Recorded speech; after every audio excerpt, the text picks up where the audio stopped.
Et nous sommes de retour au plateau pour la suite de cette émission. Nous abordons notre troisième sujet. Nous parlons de la CEEAC. Le Rwanda annonce son retrait sur fond de divergence avec la République démocratique du Congo. Le Rwanda annonce se retirer de la communauté économique des États de l'Afrique centrale qui a tenu son 26e congrès sommet ordinaire à Malabo en Guinée équatoriale ce samedi. Sommet à l'issue duquel la présidence tournante devrait normalement revenir au Rwanda, membre de cette communauté économique, sauf qu'à la demande et à l'insistance de la République démocratique du Congo, et qui a finalement convaincu les autres parties prenantes, on a décidé de proroger le mandat de la Guinée équatoriale et donc le président équato-guinéen doit assumer une nouvelle fois pour un nouveau mandat d'1 an supplémentaire la présidence tournante de cette communauté, ce qui n'a pas vraiment été du goût du Rwanda qui a claqué la porte. Le pays annonce son retrait de l'organisation. Nous en parlons avec nos invités. Je commence par vous, Sanabeyuel Sadio Etchou. L'argument avancé par la République démocratique du Congo, c'est que si c'est le Rwanda qui obtient la présidence tournante de cette communauté en ce moment, les délégués congolais ne pourront pas se rendre au Rwanda pour participer aux réunions. Ils préfèrent que la présidence tournante soit donnée à un autre pays. Et finalement, c'est la Guinée équatoriale qui se voit son mandat prorogé d'1 an. Non, moi je pense que c'est une affaire de bon sens tel que moi j'ai compris, parce que on sait les relations conflictuelles entre le Rwanda et la RDC. Et bien entendu, si le Rwanda prend la présidence tournante de cette organisation de l'Afrique centrale, cela veut dire naturellement que les délégations de ces pays qui composent la CEMAC, aussi bien la RDC, devront se rendre, les officiels rwandais et congolais devront se rendre au Rwanda pour participer à certaines activités, sauf si l'organisation demande expressément à ce que ces réunions soient délocalisées hors du Rwanda. Je ne sais pas si la proposition a été mise sur la table, mais je pense que c'est une Mais là, option. on sera obligé de délocaliser toutes les rencontres, puisque les délégués des autres pays ici doivent participer, et qu'à cause d'un pays, on va forcément délocaliser. Toutes les rencontres seront délocalisées. Ce n'est pas à cause d'un pays, mais à cause d'une situation conflictuelle que personne n'ignore. Et c'est pourquoi je me demande, est-ce que cette option a été proposée au Rwanda? Parce que c'est quelque chose qui est possible. Ce n'est pas impossible de le faire. Si on peut tenir une rencontre à Kigali, c'est qu'on peut la tenir à Malabo. Oui. Bien entendu, en maintenant le Rwanda dans cette fond. Donc, si la RDC a estimé qu'il ne peut pas se rendre, ces officiels ne peuvent pas se rendre au Rwanda en raison de la crise que nous tous nous connaissons dans l'est de la RDC, bien entendu, toutes les pistes devraient, à mon sens, être exploitées avant qu'on ne refuse cette présidence tournante au Rwanda. Bon, maintenant, les faits sont là et je ne sais pas le contexte qui a prévalu dans le cadre de ces rencontres-là. Le Rwanda a pris cette décision-là. C'est un pays souverain qui prend une telle décision et donc on ne peut que prendre acte de ce qui s'est passé. Mais moi, je me demande si toutes les options, naturellement, ont été prises en compte parce que je pense qu'il s'agit d'une frustration. Il s'agit d'une frustration d'autant plus que le pays qui émet la demande, c'est le pays avec lequel le Rwanda se trouve confronté à beaucoup de choses. Donc, ça peut être perçu côté rwandais comme une certaine humiliation. C'est comme une manière de dire, de donner raison à la RDC sur beaucoup de sujets. Et donc, naturellement, la diplomatie rwandaise s'est sentie frustrée. Et donc, le pays souverain a pris ses responsabilités en décidant de se retirer carrément comment on appelle, de la CEMAC. Excusez-moi, de la CAC plutôt. Et je ne sais pas, mais je ne pense pas que c'est une décision qui va favoriser, comment on appelle, la résolution pacifique de ces conflits. Une fois de plus, on peut remarquer que les choses s'enlisent de plus en plus et qu'on tarde à voir la porte de sortie de ce conflit entre le Rwanda et la RDC. Est-ce que vous pensez aussi qu'en prenant une telle décision, la CEEAC vient de violer ses propres tests comme le pense le Rwanda, puisque c'est l'argument avancé par le Rwanda. On ne peut pas avoir des tests qui disent que la présidence doit être tournante et chaque pays a son tour, et qu'arrivé à mon tour, vous trouvez un argument pour ne plus me donner cette présidence-là. C'est une violation des tests et nous ne soutenons pas cela, nous claquons la porte. Est-ce que vous pensez que c'est un argument valable? Sur le principe, c'est une violation en réalité. Parce que lorsque c'est écrit noir et blanc et que l'on ne respecte pas, c'est une violation.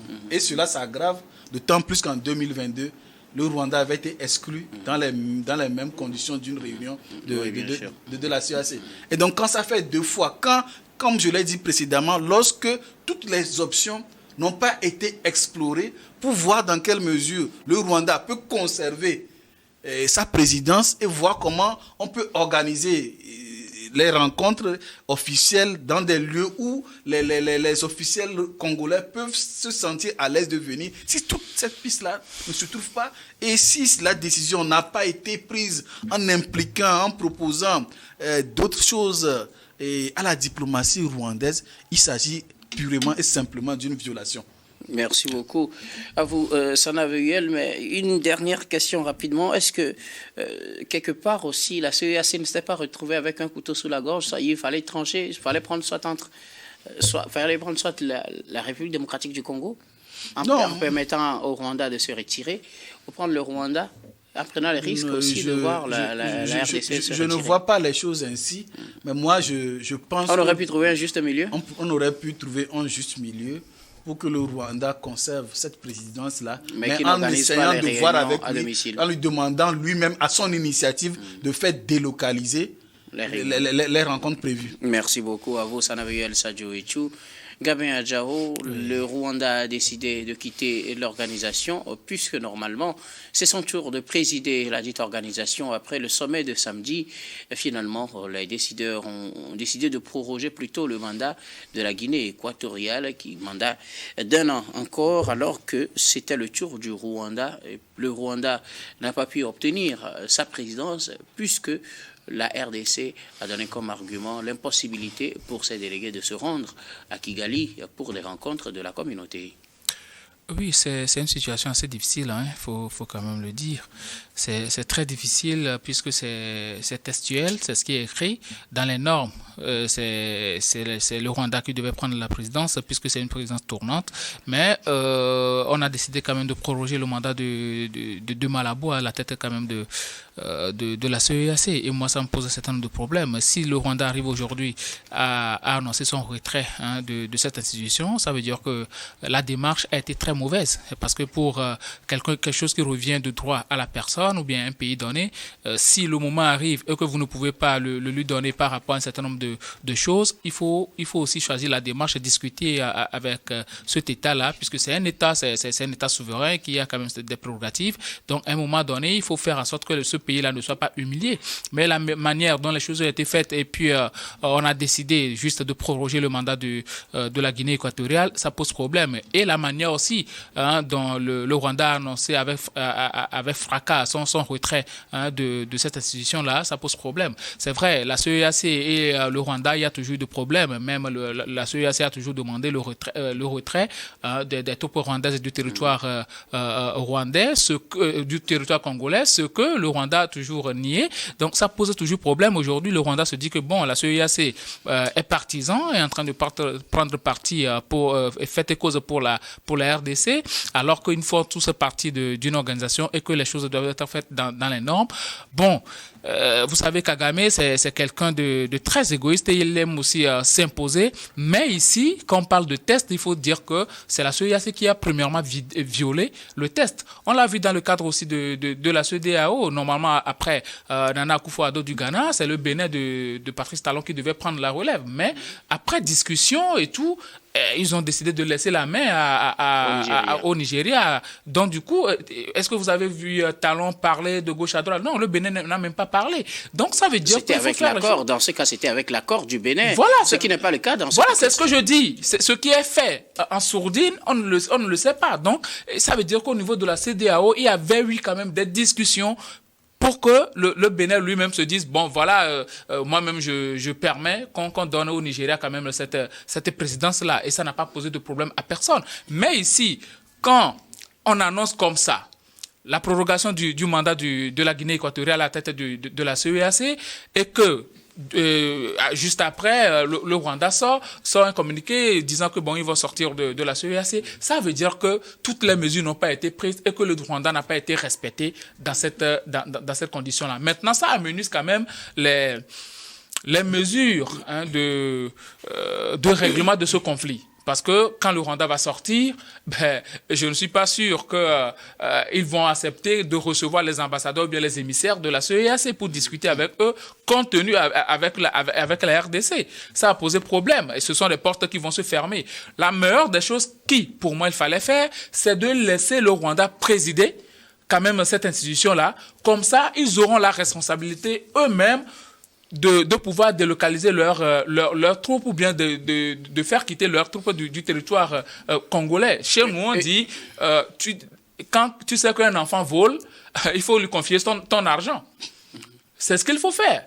Donne la responsabilité à la personne. Si ils avaient donné quand même cette présidence au Rwanda avec pour recommandation, tu as quand même le devoir de faire quitter du territoire de la RDC ton troupe. À la fin de leur mandat, on verra ce qui va se faire, ce qui sera fait au cours de ce mandat-là. Mais humilier quand même un pays de la sorte, un État souverain, sincèrement, ce n'est pas du tout bien. La démarche n'a pas été véritablement très bien huilée pour moi. Merci beaucoup à vous, Gabin Adjao. Alors, Firmin Teko Agbo, le Rwanda annonce son départ de la communauté économique des États de l'Afrique centrale après le 26e sommet ordinaire tenu à Malabo, en Guinée équatoriale, parce que la présidence tournante de la communauté devait revenir au Rwanda. La RDC, aussi membre de cette communauté, a demandé qu'on ne la donne pas au Rwanda, puisque si c'était le cas, ces délégués ne pourront pas faire le déplacement de Kigali pour prendre part aux réunions officielles. Et donc, il faut le donner à un autre pays. La communauté a décidé finalement d'aller dans le sens de la RDC et de confier un nouveau mandat à la Guinée équatoriale, ce qui n'a pas été du goût du Rwanda. Vous savez, tout le monde sait ce qui se passe au niveau de l'Est de la RDC. Tout le monde sait que c'est le Rwanda qui est pointé du doigt. Et même si Paul Kagame dit qu'il n'a rien à voir dans cette situation, tout le monde sait que c'est lui le principal auteur de tout ce qui se passe là. Le M23 n'existerait pas sans lui. Il sait, il en est responsable. Mais vous savez, nous sommes dans une dynamique où chacun, connaissant la vérité, fait des efforts ou doit faire des efforts pour que la crise là disparaisse progressivement. Alors dans ce cadre-là ou dans cet ordre d'idée, la communauté économique des États de l'Afrique de l'Ouest n'a pas joué franc jeu. Elle n'a pas été objective. Elle n'a pas été objective en réalité. Elle ne doit pas mettre de l'huile sur le feu. Elle devra plutôt contribuer à pacifier la zone ou à aider les deux parties à s'entendre. C'est ça qui devrait être fait. Alors, dans cette dynamique, il fallait juste laisser la présidence au Rwanda et demander à la RDC ou aux représentants, aux délégués de la RDC, de tout faire pour se rendre sur le territoire. Et bien avant, aider les deux parties à s'entendre pour que, d'une manière beaucoup plus libérale, les délégués de la RDC puissent se rendre au Rwanda sans problème. Parce que si on est dans cette dynamique, on voit déjà que la communauté a pris parti. Et c'est normal que le Rwanda soit frustré. Mais le fait que le Rwanda se soit retiré, moi, je ne partage pas trop ça. Le Rwanda, en réalité, a besoin que des gens lui parlent, a besoin que des gens l'aident, a besoin d'aide. Donc, se retirer, se recroqueviller sur soi, je pense que ça va être beaucoup plus difficile. Parce que le Rwanda ne peut pas vivre seul. Le Rwanda ne peut pas faire face seul à cette situation, à cette vague de contestation à son endroit aujourd'hui. Il y a les Nations Unies qui l'épinglent aujourd'hui, il y a des pays de la région qui l'épinglent, et il y a la communauté internationale dans son ensemble qui sait exactement ce qu'il est en train de faire dans cette zone. Il sera difficile. Donc, il a besoin d'un soutien, le soutien de la communauté pour pouvoir faire face. Donc, le fait de se retirer, je pense que ça va aggraver la situation à son niveau. Alors, la meilleure des choses aurait été que la communauté laisse la situation se dérouler normalement. On dit la présidence revient au Rwanda, mais contraindre ou amener la RDC à se rendre régulièrement, si besoin est, au Rwanda. Et le fait que les délégués Congolais se disent on se rendra pas sur le territoire rwandais en cas de réunion. Là, ça c'est difficile. Et ça montre à quel point ils ne sont pas diplomatiques. Ça montre à quel point ces Congolais ne sont pas diplomatiques. Ça montre à quel point ces Congolais n'ont aucune ambition ou n'ont aucune volonté que cette crise-là cesse. Qu'est-ce qu'ils vont faire? Ils vont se recueillir sur soi, ils vont maintenir la rancune. Vous imaginez des délégués congolais prendre le vol pour Kigali alors qu'ils accusent Kigali de soutenir le M23 qui occupe l'est de la RDC et puis aller tranquillement participer à une réunion avec le même pays, le Rwanda, tranquillement dans la capitale rwandaise, puis revenir? Alors si vous ne discutez pas, comment votre problème pourra être résolu? Même si c'est chez le diable, on dit vous devez aller discuter. Je rappelle que les réunions de la CEAC ne sont pas forcément pour parler de la situation de la RDC. Regardez même si ce n'est pas pour parler de la RDC ou du problème que vit la RDC actuellement, ou l'est de la RDC, mais il faut laisser couler les réunions. Il faut participer à ces réunions. Ces réunions seront aussi à votre avantage. C'est parce que vous avez un problème particulier avec le Rwanda que vous allez dire non, on ne va pas se rendre sur le territoire. Vous avez à discuter, quelle qu'en soit la situation. Peut-être même le fait de se rendre même sur le territoire, ça va faciliter un certain nombre de choses. Ça va faciliter un certain nombre d'ouvertures. Ça va faciliter les rencontres. Peut-être vous allez être obligé de vous asseoir peut-être à la même table avec les Rwandais. Et ça va éviter tous ces clivages que nous sommes en train de vivre. Et aussi, ils n'ont pas facilité la situation à Fagne Gnassingbé, qui est le médiateur de la région actuellement, parce que le président togolais, lui, met tout en œuvre. On a vu les rencontres qu'il a eues à organiser à Lomé, la conférence qu'il a eue à Lomé avec l'Union africaine. Tout récemment, il y a l'Union européenne, il y a les États-Unis qui lui apportent tout leur soutien, et on fait tout pour que la paix retourne dans cette localité. Et au moment où les gens se mobilisent pour vous aider, vous mettez en place toutes les structures pour enliser la crise, ou pour que le pays s'enlise dans la crise, ou pour que la crise se poursuive dans cette dynamique. Moi, je pense que c'est un peu compliqué. Et sur ce point, excusez-moi, politiquement ou diplomatiquement, ils ne sont pas sérieux. Que ce soit au niveau de la communauté, la CEAC, au niveau de la République démocratique du Congo. Pour le Rwanda, je ne les peine pas trop, parce qu'en réalité, la décision que le Rwanda a prise, c'est une réaction face à une situation. C'est que le Rwanda s'est dit, mais je suis humilié, et c'était une réaction active. Mais que le Rwanda revienne au niveau de la CEAC, qu'il réintègre la CEAC, parce que ce que nous voudrions en Afrique, trop de conflits tuent le continent africain,